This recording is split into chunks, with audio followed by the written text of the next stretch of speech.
Start with alcohol to remove any oil from the brow. And then we're going to apply glue stick to lay down the hair. So the goal is to get really smooth. It helps to also have water close by in case you get a lump or texture. You can use a little bit of water on your finger to smooth it out. You want to build layers, so let it dry a little bit between each layer.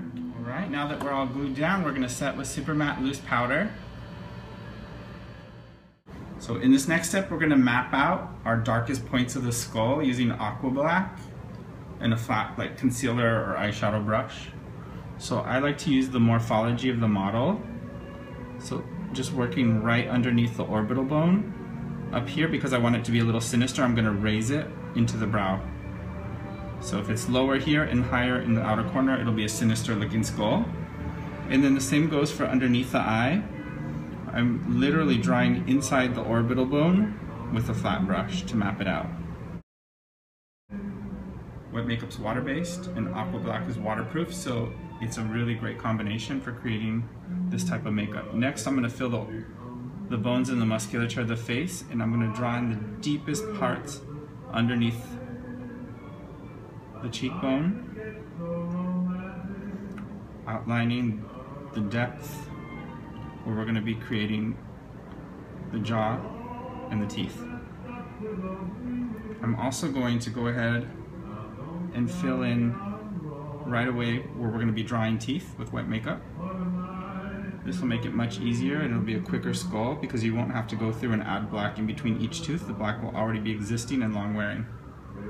It's also a good opportunity now to draw the nasal cavity.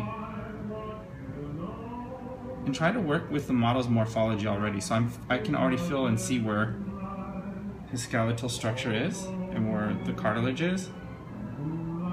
So we're just enhancing what's already existing. Alright, now that our general shape is outlined with our AquaBlack, I'm going to use Wet Makeup and Lilac. It looks white in the film, but it's actually purple and black. The reason I choose Lilac is because it builds coverage quicker than the white. So the white I only reserve for the last second to add the ultimate high points to the makeup. Some really, really high points in definition. So first, when you're working with wet makeup, you want to add just a little bit of water, get it nice and thick. It should be almost the consistency of like a soft whipped cream. And then you want to build it where you want the high points first. So wherever you want to create the most dimension to the face and pull forward, that's where you apply your light color. And you can see over the brow, I'm kind of pressing it into the glue. I'm not wetting it too much. It's okay if you make a mistake, like I got too low here. No worries, that'll blend out later on. So once you've got your highest points, we'll start blending. Alright, now that our structures and highlight are there, I'm going to take a big fluffy brush and just have it lightly damp, so there's barely any water on this brush, it's almost dry. This is called dry brush technique, with a little bit of the dry black product from the wet makeup.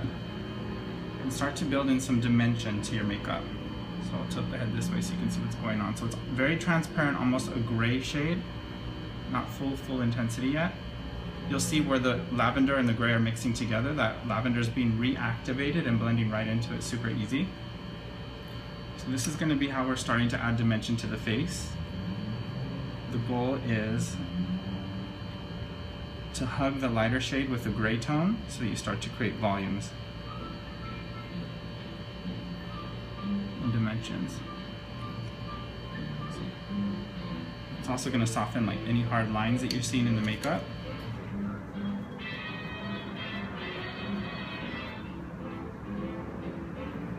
Keep in mind though, if you want to bring some dimension to the makeup, if you want to have it really pull forward, you want some light too. So right up here, I didn't touch any of that gray.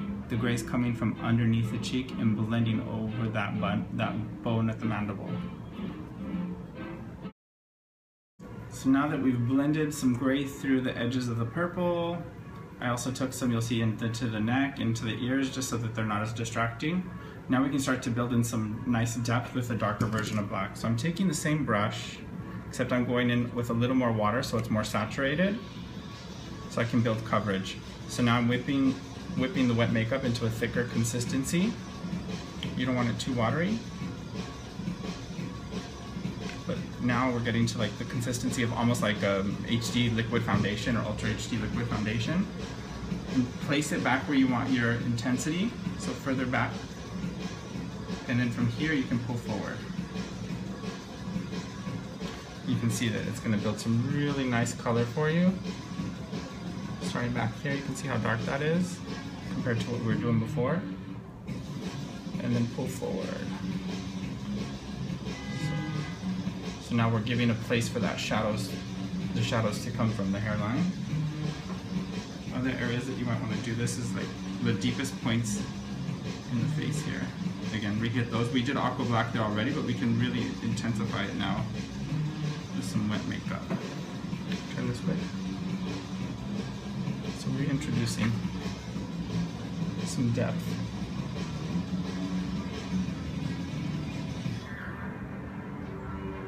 I'm going to pull some down into here, right above the chin. I'm going to wipe the brush to take out some moisture, and then kind of soften and blend with the same brush. So you can see that kind of gray again.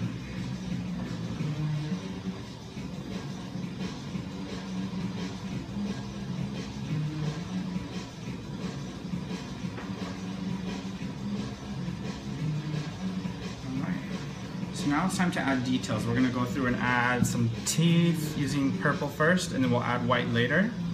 I'm going to switch to a smaller brush. So something flat like a concealer brush, and our lilac wet makeup again. So it's good to create balance and symmetry when you're working on teeth. So start in the center and draw the two front teeth first, on the top and the bottom.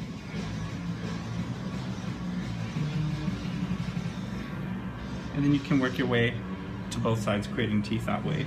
So this is really more of the root of the tooth. We're going to do the tooth later in white. So before this dries, you can kind of stretch it and blend it up over and into your gray. So this is how you create that nice dimension in there. So I'm going to add a few more teeth here. So with a 144 brush that's almost dry with our black wet makeup, I'm going through now and just like adding some distress, you know, crazy breakdown of bone structure, making it look kind of dirty and weathered. So you can see I did a lot of that like on the chin. And it's almost like a stipple technique, or even like a very dry brush, because you're seeing the actual brush texture in there, and that's what's creating this.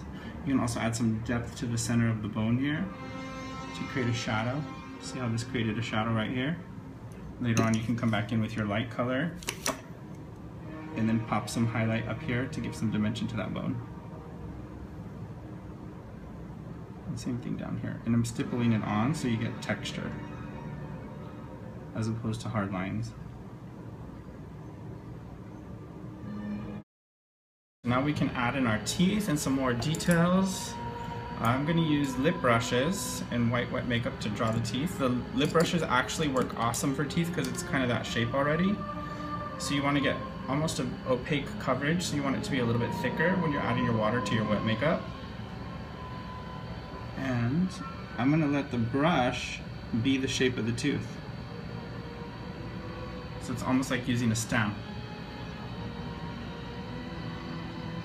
And the front ones are always a little bit bigger, which is cool. And then as you work your way back, you want it to be less opaque and less big in size. Now we can play with some details. I'm using ink liner from Makeup Forever.